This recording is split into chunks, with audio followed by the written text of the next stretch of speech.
আমাদের বর্তমান নেতা ডক্টর ইউনূস, উনি সব রাজনৈতিক নেতৃবৃন্দদেরকে ডেকেছেন একটা ইস্যুকে কেন্দ্র করে। তার মানে গোটা বাংলাদেশ এক হয়ে গিয়েছে। আমরা সবাই উদ্বেলিত হয়েছি, উচ্ছ্বসিত হয়েছি, ঠিক কিনা বলেন?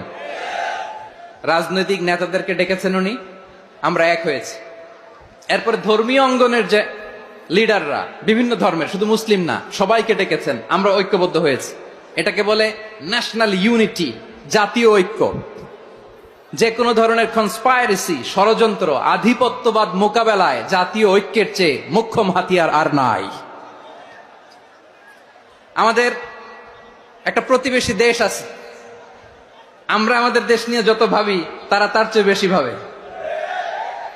কথা বুঝতেছেন না? আরো ভেঙে বলতে হবে।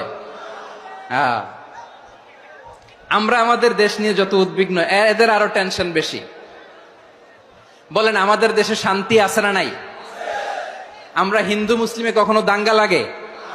আসতে বলেন, কেন লাগে? ওদের পূজা পার্বণে আমাদের মাদ্রাসার ছেলেরা যে পাহারা দেয়, চিল্লায় বলেন ঠিক কিনা? আমাদের তাফসির মাহফিলের সময় ওরা ডিস্টার্ব করেন, ঢোল বাজায় না। ওদের পূজা পার্বণের সময় আমাদের তাফসির মাহফিলের ডেট হলে আমরা চেঞ্জ করে দেই। সুবহানাল্লাহ, কি সাম্প্রদায়িক সম্প্রীতির রোল মডেল। আর ওই বাংলাদেশের ব্যাপারে তারা অনেক ডিসইনফরমেশন ছড়াচ্ছিল। ভারতের অনেকগুলো গণমাধ্যম, আমি জেনারেলাইজ করব না, আমাদের প্রতিবেশী দেশের সব গণমাধ্যমকে আমি দোষ দিতে চাই না, অনেকগুলো গণমাধ্যম তারা ডিসইনফরমেশন শেয়ার করেছে। ডিসইনফরমেশন আর মিস ইনফরমেশনের পার্থক্য আছে। মিস ইনফরমেশন না জেনে ভুল বুঝে একটা মিথ্যা বা ভুল তথ্য ছড়িয়ে দেয়া, এটার ক্ষমা আছে, এটার কি আছে? আর ডিসইনফরমেশন মানে ইচ্ছা করে, প্ল্যান করে, ম্যাপ করে, ছক এঁকে মিথ্যা, গুজব, রটনা সোশ্যাল মিডিয়ায় ছড়ানো, এটার ক্ষমা আছে? আওয়াজ করে বলেন, ক্ষমা আছে? ভারতের কিছু গণমাধ্যম তাই করেছে। আমরা ব্যথিত হয়েছি, আমাদের হৃদয়ে রক্তক্ষরণ হয়েছে। আমাদের প্রতিবেশী দেশকে বলতে চাই, আমাদের দেশ নিয়ে আপনাদের ভাবার দরকার নাই। নিজের চরকায় তেল দেন, নিজের দেশ নিয়ে ভাবেন। গত মাসের ভয়েস অফ আমেরিকার রিপোর্ট, বাংলাদেশে সংখ্যালঘু জনগোষ্ঠী আগের চেয়ে বেশি নিরাপত্তা পাচ্ছে।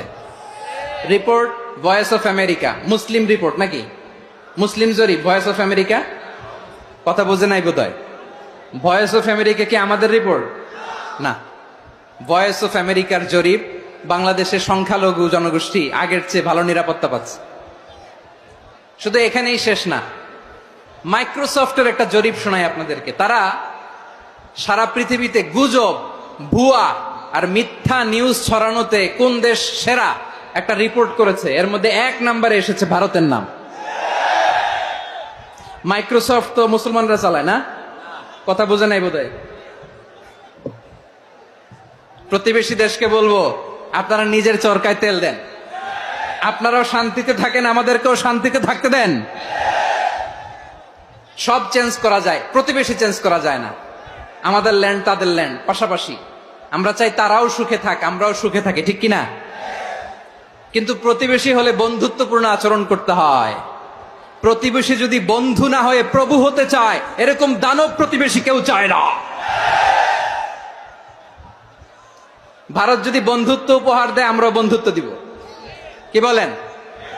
তারা যদি বন্ধু সুলভ আচরণ করে, আমরাও বন্ধুত্ব উপহার দেব। কারণ আমাদের পররাষ্ট্র নীতি হচ্ছে সবার সাথে বন্ধুত্ব, কারোর সাথে বৈরিতা নয়। আলহামদুলিল্লাহ বলেন, কত চমৎকার পলিসি আমাদের। আমরা নির্বিবাদী, আমরা বাংলাদেশিরা শান্তিকামী। We are proud of that. এজন্য আমরা গর্ববোধ করি। আমাদের পররাষ্ট্র নীতি সবার সাথে বন্ধুত্ব, কারোর সাথে শত্রুতা নয়। তাই প্রতিবেশী দেশকে বলবো, আমার ভাইয়েরা, আপনারাও আমাদের ভাই। বন্ধুত্ব দিলে বন্ধুত্ব পাবেন। বন্ধুত্ব ইজ ওয়েলকাম, দাদাগিরি নয়। বন্ধুত্ব ওয়েলকাম, দাদাগিরি নয়। Loud and clear. ভারত যদি বন্ধুত্ব দেখায়, বন্ধুত্ব পাবে। কিন্তু ভারত যদি বাংলাদেশে আধিপত্যবাদ বিস্তার করতে চায়, বাংলাদেশের 18 কোটি জনগণ সেটা রুখে দেবে।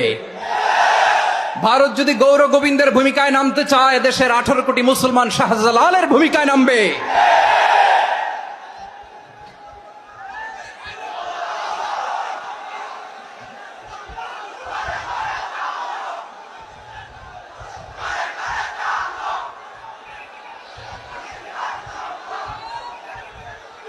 প্রিয় ভাইয়েরা, আমরা বন্ধুত্বে বিশ্বাসী, শত্রুতায় নয়, ঠিক কিনা বলেন?